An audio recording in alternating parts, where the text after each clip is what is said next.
نحمده ونصلي على رسوله الكريم اما بعد فاعوذ بالله من الشيطان الرجيم بسم الله الرحمن الرحيم رب اشرح لي صدري ويسر لي امري واحلل عقدة من لساني يفقهوا قولي.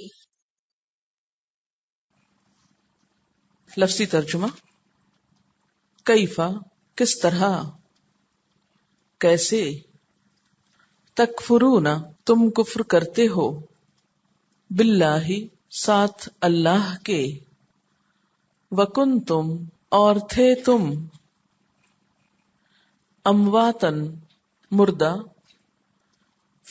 پس احیاکم اس نے زندہ کیا تم کو، ثم پھر یمیتکم وہ موت دے گا تم کو، ثم پھر یحییکم وہ زندہ کرے گا تم کو، ثم پھر الیہ اس کی طرف، ترجعون تم لوٹائے جاؤ گے، هو الذی وہ اللہ وہ ذات ہے، ہوا وہ، الذی وہ ذات ہے، خلق جس نے پیدا کیا، لکم تمہارے لیے، ما جو، فی الارض زمین میں ہے، جمیعاً سارے کا سارا، تمام تر، ثم پھر استوا متوجہ ہوا یا توجہ فرمائی، الی السماء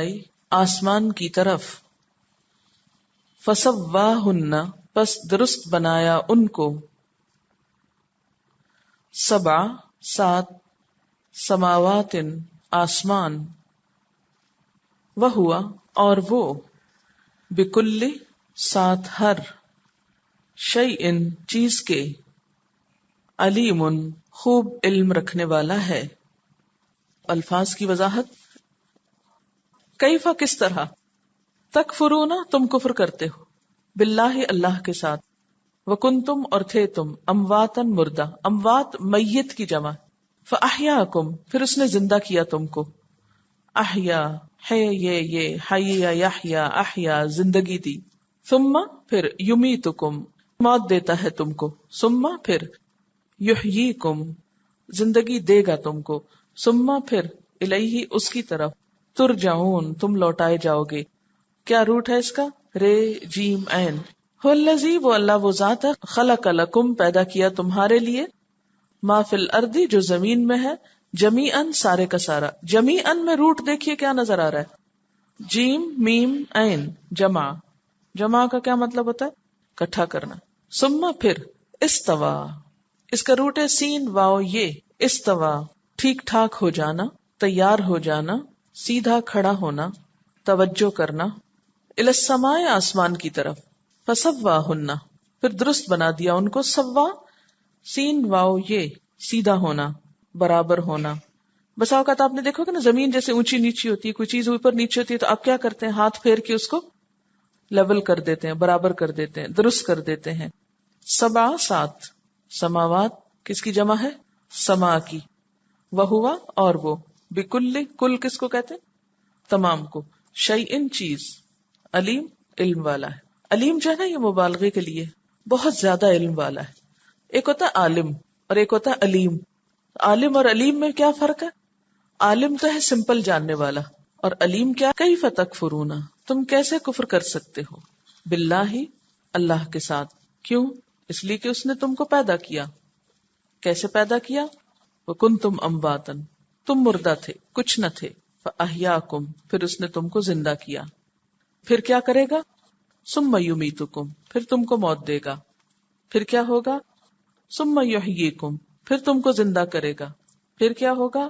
ثم الیہ ترجعون پھر تم اس کی طرف واپس لوٹائے جاؤ گے۔ کہاں پر؟ قیامت کے دن اس کے سامنے کھڑے کیے جاؤ گے۔ پھر هو الذی وہ اللہ وہ ذات ہے، کون؟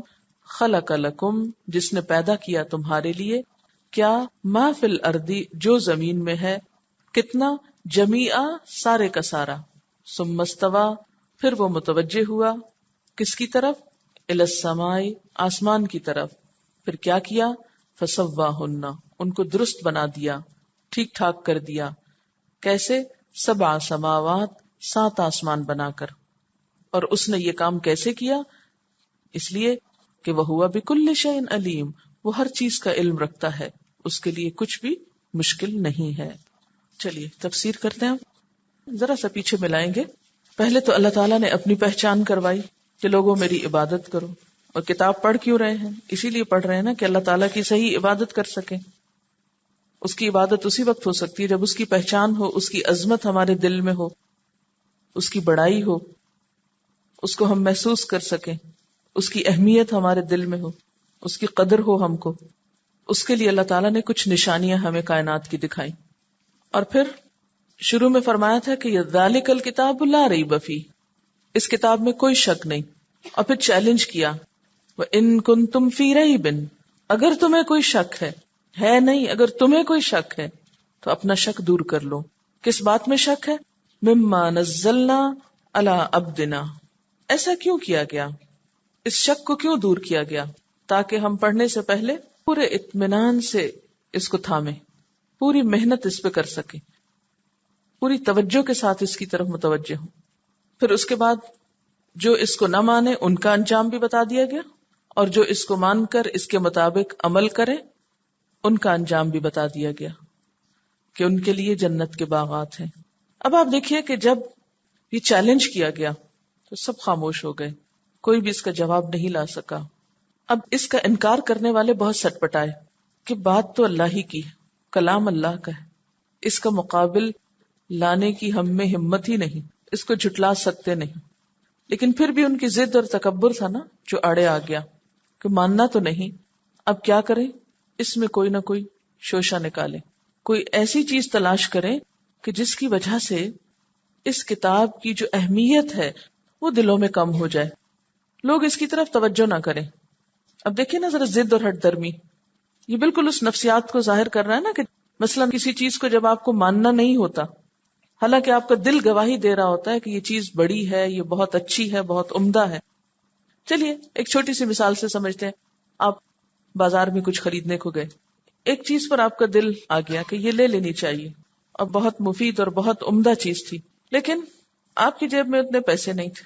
اب ایک کشمکش شروع ہوگی نا دل دماغ میں، ہو گئی نا. اب آپ خرید سکتے نہیں، چھوڑنا چاہتے نہیں، تو اب آپ کیا کرتے ہیں؟ کوئی ایسی تعویل، کوئی ایسا بہانہ، کوئی ایسا عذر کر لیتے ہیں کہ جس کی وجہ سے آپ اپنے آپ کو جھوٹی تسلی دے دیتے ہیں کہ چلو چھوڑو، وہ فلاں کے پاس بھی اس جیسی چیز تھی، وہ خراب ہو گئی تھی مثلا. یعنی کوئی بھی ایسا بہانہ کر کے آپ اس کو چھوڑ دیتے تاکہ اپنے آپ کو مطمئن کر. اسی طرح جب انسان کو کسی چیز کو نہیں ماننا ہوتا تو خود کو تسلی دینے کے لیے اس کے اندر کوئی نہ کوئی کمزوری، کوئی نقص، کوئی خرابی، کوئی چیز تلاش کر لیتا ہے تاکہ اس کو کنڈم کر سکے. جس کہتے ہیں نا انگور کھٹے ہیں، کس نے چکھے تھے؟ وہ واقعی کھٹے تھے. ہاں، پھر کیوں کہا اس لومڑی نے کہ انگور کھٹے ہیں؟ پہنچ جو نہیں سکے. تو یہ ایک عام نفسیات ہے کہ بسا اوقات ایک انسان ایک چیز کی خوبی کا جب اعتراف نہیں کرنا چاہتا، حالانکہ اس کا دل گواہی دیتا ہے، تو وہ خود کو مطمئن کرنے کے لیے کیا کرتا ہے؟ کوئی ایسا بہانہ یا عذر یا تعویل یا شوشہ چھوڑتا ہے کہ جس کی وجہ سے اس چیز کی بڑائی پر کچھ اثر پڑے. اب ہوا یہ کہ جو قرآن کو نہیں مان رہے تھے، اللہ کی کتاب نہیں قبول کر رہے تھے اس کی حقیقت اور سچائی کو، انہوں نے اس کے اندر کچھ مین میخ نکالنی شروع کر دی، اس پر اعتراض کرنا شروع کر دیا تاکہ لوگوں کے اندر یہ بات مشہور ہو کہ جس کتاب کی طرف تم بھاگے چلے جا رہے ہو اس میں تو کوئی بہت بڑی باتیں نہیں، اس میں تو مکھی مچھر کی باتیں. اگر یہ اللہ کا کلام ہوتا اور اگر واقعی یہ بہت بڑی چیز ہوتی تو اس میں چھوٹی چھوٹی باتیں کیوں لکھی ہوتی؟ اس میں بڑی بڑی باتیں لکھی ہونی چاہیے تھی نا. تو اس پر اللہ تعالیٰ نے فرمایا ان اللہ لا یستحیی، اللہ تعالیٰ شرم محسوس نہیں کرتے. کس بات سے؟ ان یضرب مثلا ما، کہ وہ کوئی بھی مثال بیان کریں، بعوضۃ فما فوقها، خواہ وہ مچھر کی ہو یا اس سے اوپر کی چیز کی ہو. یعنی کسی چیز کی حقیقت کو بیان کرنے کے لیے، کسی بات کی اصلیت کو سمجھانے کے لیے اللہ تعالیٰ جب کوئی مثال بیان کرتے ہیں تو اس میں کوئی جھجک محسوس نہیں کرتے کہ وہ مثال کسی بھی چیز سے دی جائے. اس سے کوئی فرق نہیں پڑتا کہ وہ مثال کسی چھوٹی چیز سے دی جائے یا بڑی چیز سے دی جائے. اللہ تعالیٰ کے لیے برابر ہے. کیوں برابر ہے؟ اس لیے کہ بڑی چیزوں کو بھی اللہ نے خود بنایا ہے اور چھوٹی کو بھی خود بنایا ہے. ساری اسی کی تخلیق ہے، اسی کی مخلوق ہے. اور بسا اوقات آپ نے دیکھا ہوگا کہ ایک چھوٹی چیز بنانا زیادہ بڑی بات ہوتی ہے ایک بڑی چیز کے بنانے سے. لیکن خیر اللہ تعالیٰ کے لیے تو چھوٹا ہو یا بڑا ہو کوئی فرق نہیں پڑتا. یہ تو ہم انسانوں کے معیار اور پیمانے ہیں، اللہ تعالیٰ ان چیزوں سے بالا تر ہیں. پھر اس کے بعد اللہ تعالیٰ فرماتے کیف تکفرون باللہ. پیچھے کہا گیا تھا نا رکوع کے شروع میں، یا ایھا الناس اعبدوا ربکم الذی خلقکم، اے لوگو اپنے رب کی عبادت کرو جس نے تم کو پیدا کیا. اور جو عبادت سے انکار کرے، جو اس کے وجود سے انکار کرے، ان کو پھر جھنجھوڑا گیا. کیف تکفرون باللہ، کیسے تم کفر کرو گے اللہ کے ساتھ، کیسے تم اس سے انکار کر سکتے ہو، کیسے اس کی بات کا انکار کرو گے. وکنتم امواتا، حالانکہ تم مردہ تھے. پیچھے کہا نا خلقکم، تم کو پیدا کیا. یہاں مزید وضاحت فرمائی جا رہی ہے کیسے پیدا کیا. تم کچھ نہ تھے، کنتم امواتا، تم کچھ نہ تھے. پھر کیا ہوا؟ فاحیاکم، پھر اس نے تم کو زندگی دی. ملی ہے یہ زندگی، محسوس کر سکتے ہیں. یہ جو ہمیں سانس آ رہا ہے نا، یہ آ رہا ہے اللہ ہی کے اذن سے، اس کی دی ہوئی طاقت سے. اور اگر وہ نہ دے تو ہم ایک قدم اٹھانے کے لائق نہیں. کنتم امواتا، تم کچھ نہ تھے، تمہارا کوئی وجود نہ تھا. چلیے اپنے آپ سے پوچھئے 100 سال پہلے ہم کہاں تھے؟ کہاں تھا گھر ہمارا؟ کیا تھا نام ہمارا؟ کون تھے رشتہ دار ہمارے؟ کہاں تھے ماں باپ ہمارے؟ کچھ نہیں جانتے نا. کنتم امواتا، تم بے نام تھے، مردہ تھے، بھولے بھلائے ہوئے تھے، تمہاری کوئی حیثیت نہ تھی، تم کچھ نہ تھے. اس نے تم پر احسان کیا. کیا کیا؟ فاحیاکم، تمہیں زندہ کر دیا. اس زندگی کی قدر کرو کیونکہ یہ جلد چلی جانے والی ہے. ثم یمیتکم، پھر تم کو موت دے گا. یہ ہمیشہ زندہ نہیں رہو گے، پھر موت آ جائے گی. پھر کیا ہوگا؟ موت ہمیشہ کے خاتمے کا نام ہے؟ نہیں. ثم یحییکم، پھر تم کو زندہ کرے گا، پھر اٹھائے جاؤ گے. ثم الیہ ترجعون، پھر اسی کی طرف تم لوٹائے جاؤ گے. تو اس سے کیا پتہ چلتا ہے؟ پہلے موت کی تخلیق کی گئی، پھر زندگی، پھر موت، پھر زندگی، اور پھر یہی ہمیشہ کی زندگی. ٹھیک ہے. سورۃ الملک میں بھی اللہ تعالیٰ فرماتے ہیں خلق الموت والحیات، اس نے موت اور زندگی پیدا کی. یہاں بھی کیا فرمایا؟ کنتم امواتا فاحیاکم ثم یمیتکم ثم یحییکم. اب آپ دیکھیے، موت زندگی، موت زندگی. تو اس میں ایک دلیل ہے نا ان لوگوں کے لیے بھی کہ جو مرنے کے بعد دوبارہ جی اٹھنے کو مانتے نہیں. ہر چیز اپنے جوڑے کے ساتھ مکمل ہوتی ہے نا. کنتم امواتا، موت، پھر احیاکم، زندگی، پھر موت. تو اگر موت ہی موت چلے تو پھر کیا ہوا؟ مکمل نہیں ہوئی نا بات. پھر زندگی ہونا ضروری. اور یہ دوسری زندگی کیا ہے؟ دراصل برزخ کی زندگی، حشر کی زندگی، آخرت کی زندگی مراد ہے، جہاں پر کیا ہوگا؟ ثم الیہ ترجعون، اس کی طرف لوٹا دیے جاؤ گے، جہاں سے آئے وہیں واپسی. پھر انسان کی تخلیق، ما فی الارض جمیعا، وہ اللہ وہ ذات ہے جس نے تمہارے لیے پیدا کیا. کیا؟ ما فی الارض، جو کچھ زمین میں ہے، جمیعا، سارے کا سارا. اس رب کا انکار کرو گے، اس کی طرف توجہ نہیں دو گے جس کے دیے سے تم اس دنیا میں جی رہے ہو، جس نے یہ سب کچھ تمہارے لیے بنایا ہے. خلق لکم ما فی الارض، جو کچھ زمین میں ہے. پیچھے تو فرمایا نا کہ تمہارے لیے زمین کو فراش بنایا. اب کیا بتایا؟ اس فراش کے اوپر جتنا کچھ ہے، جو کچھ کھانے پینے پہننے اوڑھنے دیکھنے زندگی کے مختلف ضروریات کو پورا کرنے کے لیے ہے، وہ سب کچھ اسی نے بنایا. گنیے کیا کچھ 10 لاکھ تو جانوروں کی قسمیں، ملین سے اوپر، اور اسی طرح ان گنت پودوں کی قسمیں، چمکتا سورج، چاند، پانی کا ایک وسیع ذخیرہ، کیا کچھ نہیں. ان تعدوا نعمت اللہ لا تحصوها، اللہ کی نعمتوں کو گننا چاہو گن نہ سکو، اتنا کچھ اس نے تمہارے لیے پیدا کیا. ثم استوى الى السماء، پھر وہ متوجہ ہوا آسمان کی طرف، فسواہن سبع سماوات، پھر اس نے ان کو 7 آسمان کی شکل میں بالکل درست بنا دیا. یہ جو 7 آسمان کا تصور ہے یہ محض خیالی بات نہیں. حدیث پاک میں اس کے بارے میں آتا ہے کہ 2 آسمانوں کے درمیان 500 سال کی مسافت ہے، یعنی حقیقی معنوں میں آسمان 7 ہیں. ثم استوى الى السماء فسواهن 7 سماوات. ایک بات اپنے ذہن میں رکھیے کہ قرآن پاک میں اللہ تعالیٰ کی بہت سی صفات کا ذکر ہوگا، اس کے پکڑنے کا، اس کے جاننے کا، اس کے چڑھنے کا. اسی طرح احادیث سے بھی پتہ چلتا ہے اس کے ہنسنے کا، مسکرانے کا، غضبناک ہونے کا. تو یہ سب صفات اللہ تعالیٰ کے اندر موجود ہیں، لیکن کس طرح یہ نہیں ہم کو پتا، یا کتنی یہ نہیں ہم جانتے.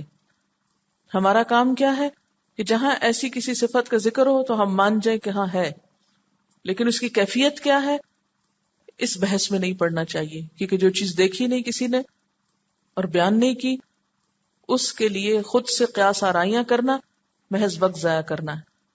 اور اس میں اس بات کا بھی خطرہ ہوتا ہے کہ انسان کسی دوسری طرف نکل جائے یا بہک جائے.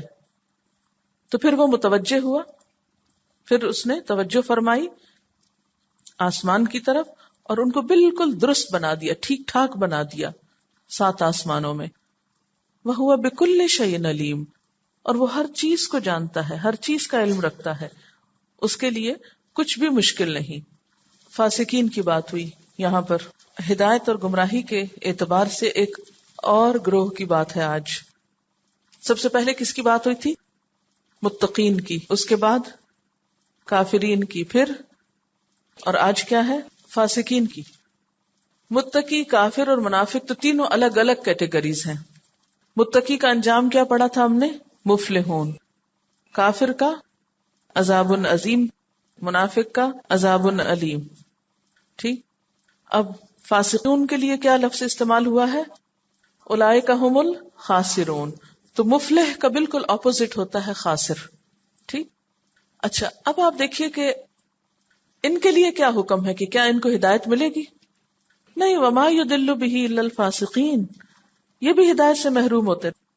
اب آپ دیکھیں کہ جب ہم نے پچھلی 3 کیٹیگریز میں اپنے آپ کو رکھا تھا تو وہاں ہم سوچ رہے تھے کہ ہم الحمدللہ کافر نہیں ہیں، ہے نا. ہم یہ بھی کہتے ہیں ہم منافق بھی نہیں ہیں، کیونکہ ہم دل سے بھی مانتے ہیں، زبان سے بھی کہتے ہیں. اور متقی وہ ذرا اونچا درجہ ہے، پھر ہم ایک نچلے درجے پہ آنے لگتے ہیں، اللہ تعالیٰ کی حدود پہ رکتے نہیں، اطاعت کے بندھن کاٹنے لگتے ہیں، پابندیاں ہم کو اچھی نہیں لگتی. فاسق کی بیسیکلی نفسیات اور سائیکالوجی کیا ہے؟ اس کو پابندیاں نہیں برداشت ہوتی، وہ پابندیاں توڑ دیتا ہے، حدود توڑتا ہے. الذین ینقضون عہد اللہ اور یقطعون ما امر اللہ بہ ان یوصل یفسدون فی الارض.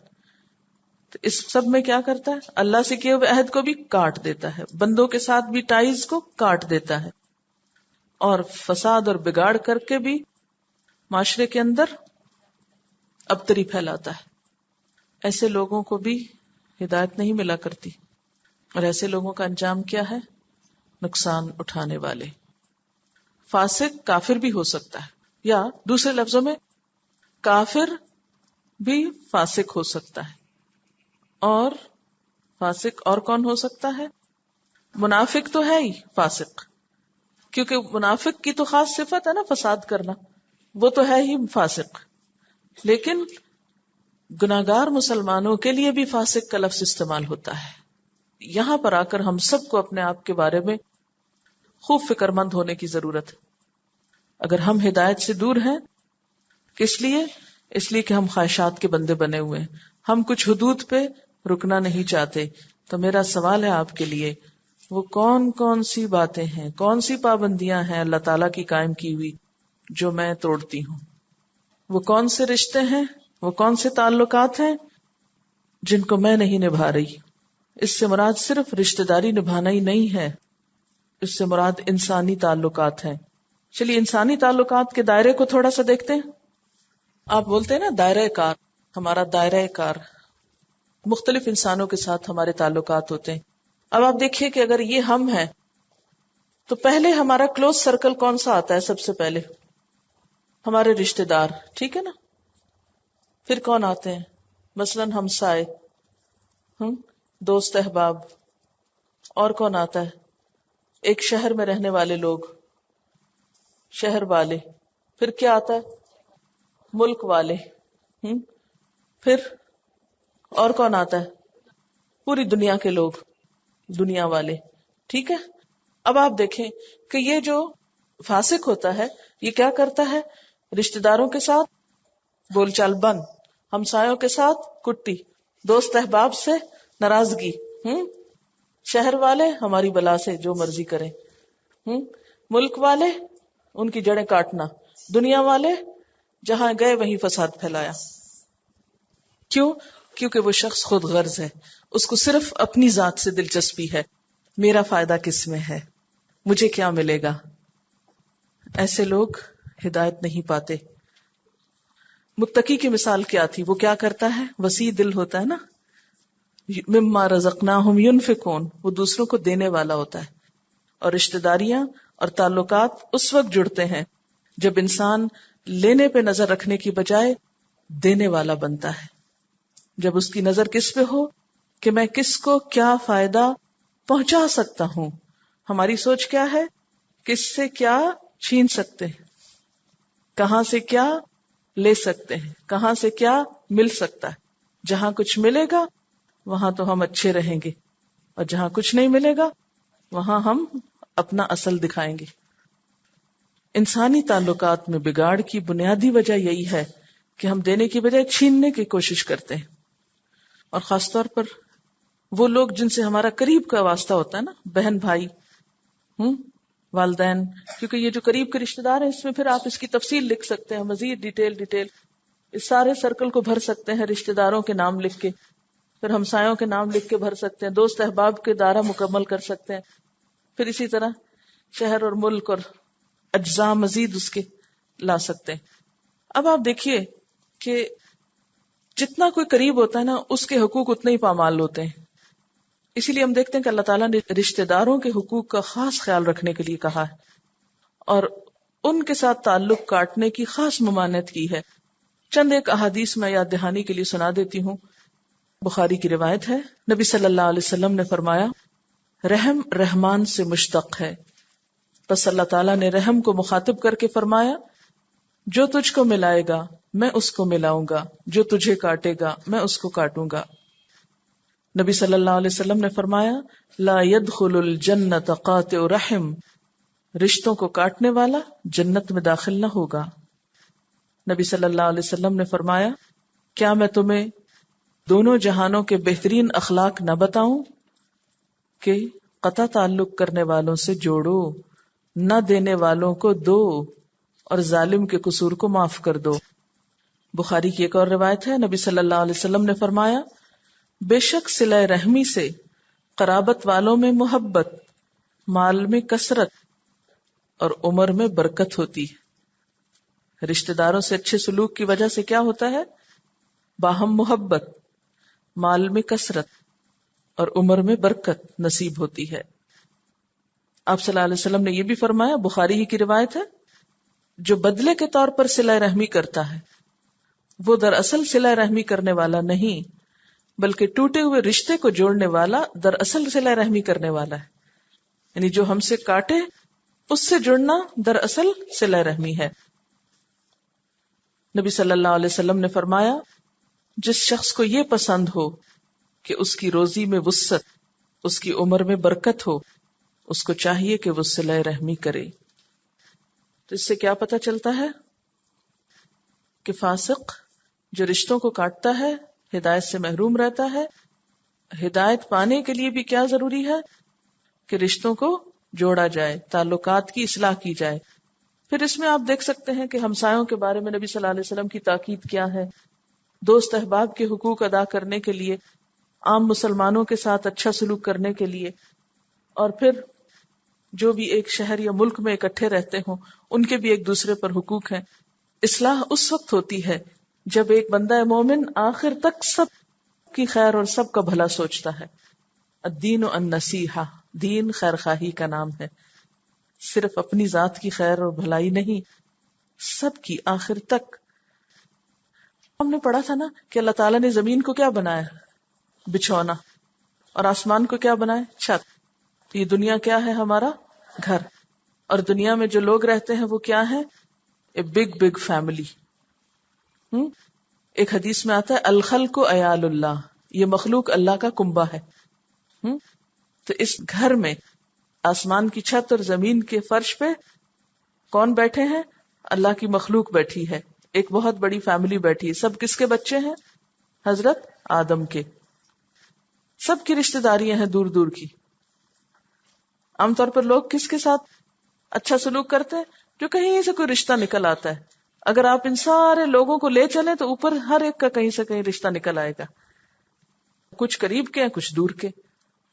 لیکن انسان کی انسانیت کیا ہے؟ سب کا احترام کرے. صرف اپنی زبان، اپنی برادری، اپنے رنگ، اپنے خون کو نہیں، ہر ایک کو انسان پہچانے، انسان مانے. انسانیت اسی میں ہے.